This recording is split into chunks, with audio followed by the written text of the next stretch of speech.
A little over a year ago, Three Fields Entertainment graced us with a sort of reboot of the Burnout series by a different name. Danger Zone, as it was called, focused on the crash mode from Criterion's heyday, and it was a pretty damn fun time. The experience was too short and didn't exhibit any of the polish of its forefather, but it made a great first impression and gave me hope for the future. I was excited to hear we would be getting a Danger Zone 2, mostly because this could be a direct mirror of the Burnout series. The original Criterion Racer was a solid tech demo, but Burnout 2 Point of Impact proved that Criterion wasn't just developing a gimmicky racer. While Danger Zone 2 improves on its predecessor in a lot of key areas, it sadly has too many technical hurdles holding it back from greatness.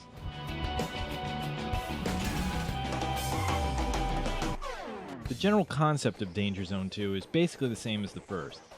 You're some renegade car that has had enough of everyone's bullshit and you're going on a crash spree. I may have made up that part, but this is a recreation of the Burnout series' crash mode without any flavor text or backstory. You just crash cars, watch things explode, and accumulate high scores. The biggest change from the first Danger Zone is that you're no longer confined to the drab, sterile environments.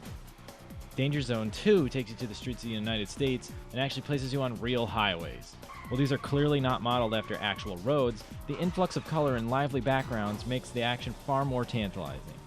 You won't be staring at the same nonsense for too long, as each region gives you multiple highways to crash your way through. In a nice touch, if you have any kind of familiarity with Burnout or the previous Danger Zone, you can completely skip the tutorial sections and get right to crashing. I actually completed the entirety of this game's 3 regions before noticing I skipped the introduction. That being said, there are a few new mechanics in Danger Zone 2 that even veterans of Criterion and Three Field Entertainment's titles would do well to go over. For starters, traffic checking is back, where you ram into cars from behind and send them flying, but you can now guide them in a specific direction by holding X or A on your gamepad, square or circle for PS4 users. Since there are now different vehicles, boost chaining makes a return from Burnout and allows you to continuously boost if you don't smack into anything heavy. Finally, the run-up to each Danger Zone on specific levels has a goal you can meet to increase your score, which adds an extra layer of complexity on top of causing chaos. These are all great additions, fleshing out the core driving of the original and making Danger Zone 2 feel like a better realized vision. Coupled with those diverse backgrounds, I got a lot of flashbacks to Burnout 3 and Burnout Revenge while I was playing. It's great to hit your preliminary target, smash into cars, deploy your Smash Breaker, Danger Zone's take on the Burnout series Crash Breaker, and then start collecting various tokens in the environment to raise your score. Danger Zone 2 is still a more puzzle-focused take on Crash mode, just like the first Danger Zone. This isn't purely about slamming into cars and causing mass mayhem, because you'll rarely hit the score total for a platinum medal if you avoid collecting tokens scattered about each intersection. You'll need to make careful consideration of where your car is heading and how you're completing each run-up objective to score success. Some of the levels are also not just straight crash segments. A few will require you to speed past traffic in an F1 car and reach the main intersection in time for a mega crash. Others will see you occupy a semi-trailer and plow through traffic in a reckless display of violence. Danger Zone 2 tries its best to mix up the proceedings, and it certainly works to keep you entertained at every corner. Where this starts to falter is that the general score thresholds on each level are really low. While $1 million in damage sounds like a lot, any Burnout veteran is going to demolish Danger Zone 2 in a little less than 3 hours with basically nothing else to do. There is no multiplayer to speak of, and Three Fields Entertainment has relegated any kind of racing mode to its upcoming Dangerous Driving spin-off.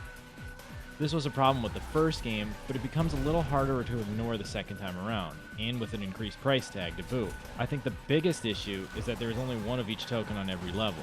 The first Danger Zone littered each test zone with multiple tokens to collect, meaning you could miss some and need to rely on raw destruction to up your score.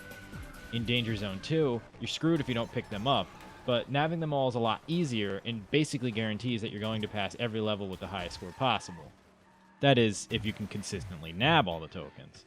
For some odd reason, Danger Zone 2 exhibits more technical issues than its predecessor. Built on an updated Unreal Engine 4, there's a whole slew of graphical enhancements in Danger Zone 2. There is also the introduction of some wild glitches and bugs. I can't tell you how many times I collided with some cars expecting to crash, yet had my vehicle do a 180 and speed off in the opposite direction. The collision detection on certain parts of the environment could be finicky, sometimes sending you flying through the air, and other times putting your car on its side. You'll hit ramps and crash for some reason, or fly with the proper arc that Three Fields intended. There are also some objectives where you'll need to collide with a vehicle in mid-flight, but then that car's physics will stop on a dime and completely screw up the intended solution. This could be resolved if your Smash Breaker had the ability to deploy at will, but you need to first crash before that can happen. Since hitting a car isn't a guaranteed crash, you'll race into an intersection with a clear plan and then have an entire run wasted because your car decided to be impervious that time. Don't even get me started on cars that materialize out of thin air, especially when the draw distance shows cars beyond their position. This does a great disservice to the action Danger Zone 2 does its damnedest to change up.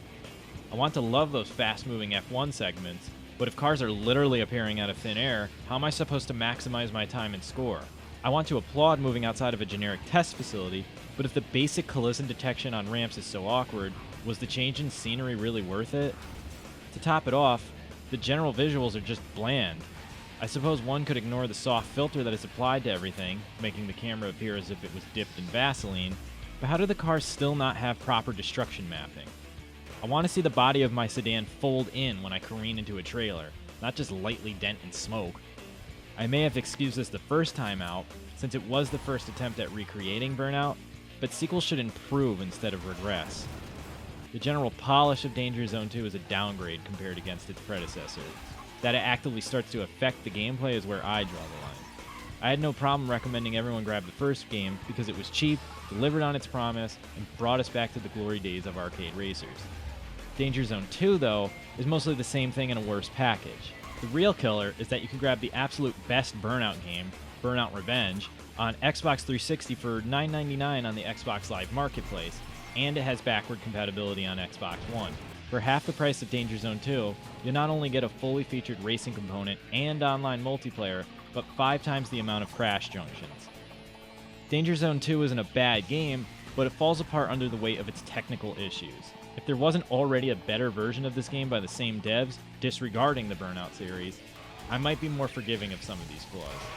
I simply can't ignore the shortcomings, though. Danger Zone 2 has all the groundwork set to make an explosive comeback for Burnout, but Three Fields Entertainment just needs to up its quality control. Also, how do we still not have Kenny Loggins on the soundtrack? To check out this and other written reviews, be sure to head over to Destructoid.com.